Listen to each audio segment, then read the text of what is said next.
Assalamualaikum warahmatullahi wabarakatuh. Di sini kami akan membuat video tugas dari pembelajaran mesin dengan proyek kami yaitu perbandingan akurasi metode knife based dan random forest dalam memprediksi kanker payudara. Saya Dina Puspitasari dengan NIM 23089. Saya Malika Aulia Putri dengan NIM 23187. Yang pertama yaitu ada latar belakang. Kanker payudara merupakan salah satu penyakit yang menjadi penyebab kematian tertinggi pada perempuan di seluruh dunia. Oleh karena itu, deteksi dini itu sangat penting untuk meningkatkan peluang kesembuhan dan menurunkan angka kematian. Namun, proses diagnosis secara manual membutuhkan waktu yang relatif lama serta sangat bergantung pada keahlian tenaga medis. Untuk mengatasi permasalahan tersebut, teknologi machine learning dapat dimanfaatkan dalam membantu proses klasifikasi kanker payudara secara otomatis dan efisien. Dalam penelitian ini, dilakukan perbandingan kinerja dua algoritma pembelajaran mesin yang populer, yaitu Naive Bayes dan Random Forest, untuk mengetahui algoritma yang memiliki akurasi terbaik dalam memprediksi kanker payudara. Rumusan masalah yang pertama yaitu bagaimana membangun model machine learning untuk memprediksi kanker payudara. Dan yang kedua yaitu algoritma mana yang memiliki akurasi lebih baik antara Naive Bayes dan Random Forest. Tujuannya yang pertama mengimplementasi Naive Bayes dan Random Forest. Yang kedua yaitu membandingkan kinerja kedua algoritma berdasarkan metrik evaluasi. Nah, untuk datasetnya sumbernya itu dari Kaggle. Karakteristik datasetnya itu jumlah datanya ada 699 sampel. Terus jumlah fiturnya ada 9 fitur numerik dengan label 0 itu untuk jinak dan 1 untuk ganas. Fitur yang ada di dalam dataset yang pertama itu claim thickness, yang kedua uniformity of cell size, terus yang ketiga itu bar nature, dan yang keempat itu mitoses. Nah, untuk alur claims DM-nya pada proyek kami yaitu ada 6. Yang pertama yaitu ada business understanding. Terus yang kedua itu ada data understanding, ada data preparation, modeling, evaluasi, dan yang terakhir ada deployment. Nah, selanjutnya untuk data understanding, di sini dataset diambil dari BIS Cancer Wisconsin original, jumlah datanya 699 sampel dengan jumlah fitur 9 dan juga 2 kelas jinak dan juga ganas. Nah, di sini ditemukan data duplikat, kemudian ditemukan juga missing value dan juga data ini diperlukan reprocessing sebelum modeling. Nah, di sini dapat kita lihat dan juga di sini ada kelas jinak dan juga ganasnya dan juga jumlahnya, yaitu dengan 440 dan juga 239. Pada proses reprocessing ini, itu dilakukan penghapusan duplikat data, penanganan missing value, serta encoding itu agar memastikan dataset ini itu bersih dan juga siap digunakan. Nah, di sini pada proses modeling itu kita bagi data itu menjadi 2, yaitu data latih sebanyak 80% dan juga 20% ini untuk data uji. Nah, training itu nanti dilakukan pada Naive Bayes dan juga Random Forest. Kemudian prediksi ini dilakukan menggunakan data uji. Nah, selanjutnya itu ada metode evaluasi. Yang pertama ada actuary, kemudian ada precision, kemudian ada recall, F1 score, dan juga confusion matrix. Nah, selanjutnya di sini saya akan menjelaskan sedikit terkait code yang sudah kita buat sesuai dengan tahap preprocessing tersebut. Nah, selanjutnya di sini adalah code yang telah kita buat. Nah, pada pertama di sini, code-nya itu digunakan untuk mengimport beberapa library yang dibutuhkan, seperti library Pandas dan juga NumPy. Nah, selanjutnya di sini itu digunakan untuk memuat dataset.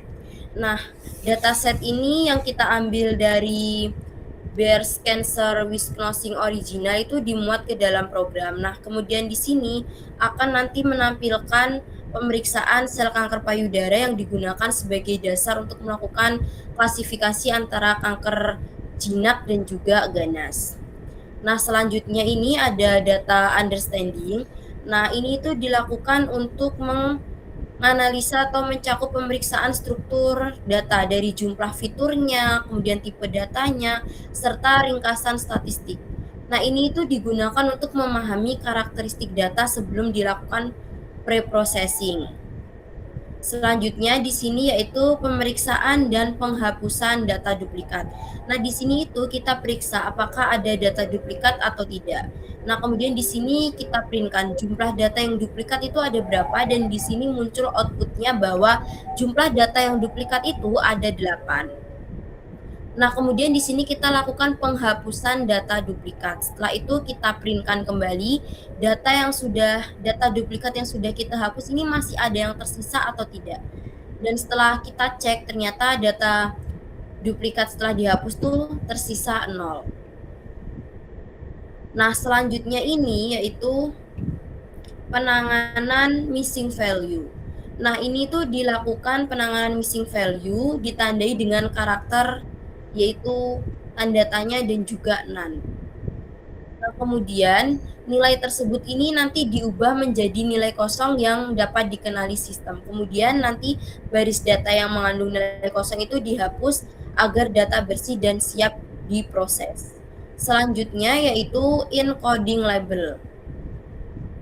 Nah, di sini itu kelas itu berupa angka kan awalnya yang menjadi tanda bahwa dia itu jinak atau ganas. Nah, di sini itu kita gunakan format biner yaitu 0 dan juga 1. Kemudian kanker jinak itu dirubah menjadi 0 dan juga kanker ganas itu dirubah menjadi 1. Proses ini itu dilakukan agar algoritma dapat diproses sesuai dengan machine learning. Selanjutnya yaitu pemeriksaan outlier, deteksi outlier. Di sini kita deteksi outliernya, namun di sini itu kita tidak menghapus data outliernya karena pada data medis nilai ekstrim itu dapat mempresentasikan kondisi klinik yang penting, terutama pada kasus kanker ganas. Nah, selanjutnya itu di sini kita akan memisahkan data. Data seperti yang ada di PPT tadi, data dibagi menjadi dua, yaitu data uji dan juga data latih. Nah, perbandingannya yaitu 80% dan juga untuk data latih dan juga 20%. Nah, ini itu digunakan untuk menguji performa model menggunakan data yang belum pernah kita lihat sebelumnya. Nah, selanjutnya itu ada transformasi data. Nah, pada tahap ini itu kita menggunakan standarisasi itu untuk menyamakan skala fitur, khususnya untuk mendukung kinerja algoritma naive Bayes yang sensitif terhadap perbedaan skala data. Nah, selanjutnya yaitu ada proses modeling.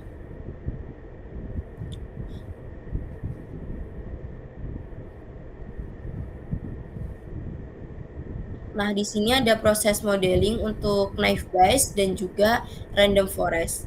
Model ini itu dilatih menggunakan data latih yang sebelumnya kita bagi di atas tadi, yaitu 80 dan juga 20. Nah, selanjutnya itu adalah bagian dari evaluasi.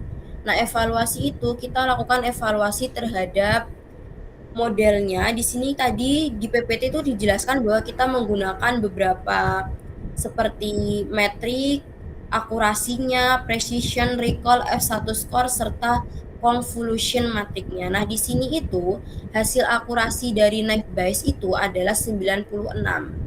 Di sini ada precision, recall, F1 score. Nah, selanjutnya untuk yang dari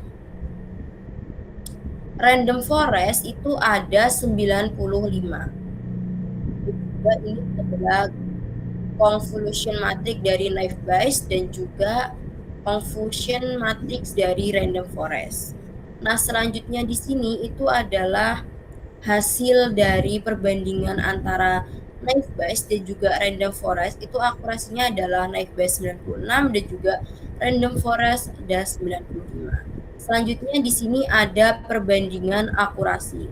Seperti yang terlihat pada gambar, untuk perbandingan akurasi antara naive Bayes dan juga random forest ini memiliki sedikit perbedaan. Nah, selanjutnya di sini adalah hasilnya sama seperti di code. Di sini hasil untuk random forest itu 95 dan juga untuk naive Bayes ini ada 96. Berdasarkan hasil yang telah kita lakukan untuk pengujian dataset dari Breast Cancer Wisconsin original, itu kan diperoleh hasil akurasi untuk naive Bayes 96 dan juga random forest 95. Nah, bisa kita lihat juga di dalam gambar ini perbandingannya itu sangat kecil, sangat sedikit. Jadi naive Bayes itu menghasilkan akurasi sedikit lebih tinggi dibandingkan random forest. Nah, selisih akurasi kedua model ini itu relatif kecil sehingga kedua algoritma ini sama-sama memiliki performa yang baik dalam memprediksi kanker payudara. Meskipun di sini naive Bayes itu sedikit lebih unggul, perbedaannya ini namun sangat kecil sehingga kedua model itu tetap kompetitif. Nah, selanjutnya yaitu adalah proses deployment. Nah, di sini untuk memprediksi kanker payudara, nah di sini coba kita setting, masukkan data-data fiturnya ya. Sini kita coba masukin random, dan kita tes apakah dari data yang kita masukkan ini termasuk kanker ganas atau jinak. Nah, kemudian kita prediksi. Nah, di sini menunjukkan hasil prediksinya itu ganas. Oke, mungkin itu saja yang dapat kelompok kami jelaskan. Kurang lebihnya mohon maaf. Saya akhiri. Wassalamualaikum warahmatullahi wabarakatuh.